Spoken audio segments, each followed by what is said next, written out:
Alright, so in this video we're going to go over some useful terminology for C++ containers. So in order to use C++, which you know is an object-oriented language, you have to start thinking in terms of objects and classes. And while it's easy to just get the syntax working, so to declare a vector and then to get its size, it's much better to actually understand what it is you're doing when you're putting dots in certain places and functions in certain places. So the whole idea of C++ is it has this ability to package data and functions together, and that introduces this concept of a class and an object. So objects are special because they not only know their data and keep track of their data, but they also know how to perform functions on themselves. So they come with functions. And this is all about what object-oriented programming is. So what's a class? You've already used them in this class and probably before this class. A class is like the rvector.h file that you used. A class is a whole set of instructions in terms of where do we keep the data, what kinds of things can we perform on this data, and it's all defined in this big .h file, and sometimes it's in a .cpp file too. The analogy that you can use for a class is that it's like a recipe. So it has all the instructions, but nothing exists yet. It's like a set of rules and instructions that you can use if you want something to exist. So when you want something to exist, you make an object. So when you declare an rvector type, you are creating an instance of a class, which is called an object.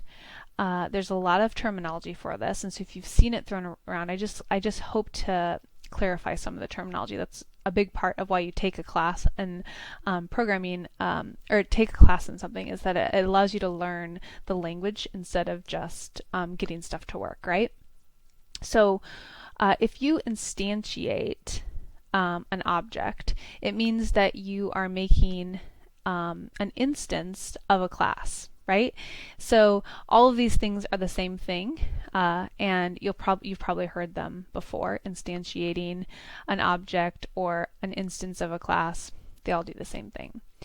The analogy for this is, and so the way that you do that is when you declare the rvector, and then you give it a variable name, you're basically saying, okay, I'm going to go into the instructions of rvector and I'm going to make an instance of that class.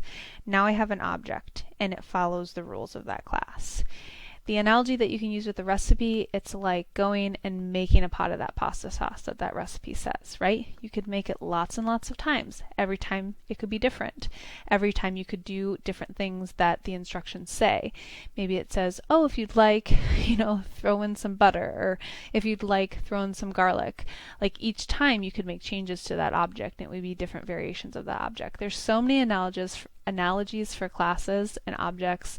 A really common one is that you could have a human class and then like Shannon is an instance of that class, or Jesse is an instance of that class, right? Another really good analogy is like the class is a blueprint and the object is the house. So once you have the plans, you could build as many houses as you wanted.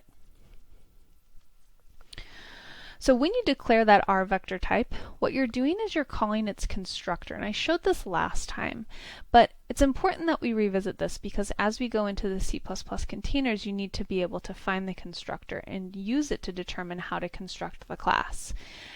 The constructor is the way that the object knows what needs to be passed in order to construct the class.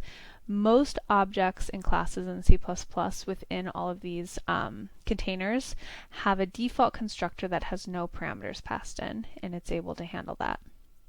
But they all have multiple constructors that allow you to pass things in. So some examples are you could pass in an integer which will determine the initial size of the vector, right?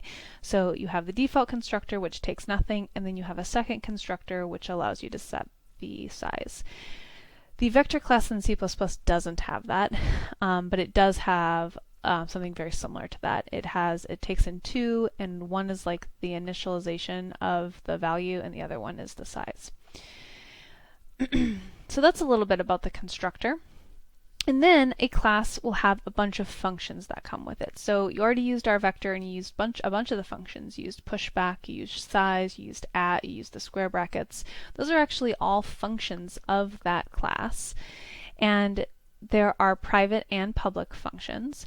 We will worry about the private ones later. As a user of the C++ containers, you don't have access to the private functions. They're part of the implementation and they're used inside of the implementation. You only have access to the public functions like pushback, size, square brackets, and at. So the way that you act member functions on objects is using the dot. So that's very different from a functional programming language that just has, sorry, not functional, a procedural programming language that just has, functions being passed in as things being passed into functions as parameters. With objects, they get acted on the object itself with the dot. So we are not going to be able to, or we won't be using our vector anymore. You now can see what a vector class looks like, and it will really help you be able to use the standard library a little bit. But now we will be using C++'s standard library. So if you want to see what you can do with the vector class, you can no longer just look into the .h file. You don't have it anymore. You don't have access to it. Instead, you have access to the C++ documentation. When you go pull up the documentation, you will see a list of all the constructors. You can actually just click right there. It will open up all the constructors. And then these are all the member functions. So you've seen a bunch of them. Here's the operators that you used. Pushback isn't showing on this. I just did a screenshot. And when you want to learn how to use one of the functions, which is what you will be doing many, many times, you just click on it and then it explains what the parameters and returns are, and then it also will give you a bunch of examples of how to use it. So that is it for our introduction to C++ containers. And the next couple of videos, what I'm going to do is go through each of the containers individually and show you lots of examples with them.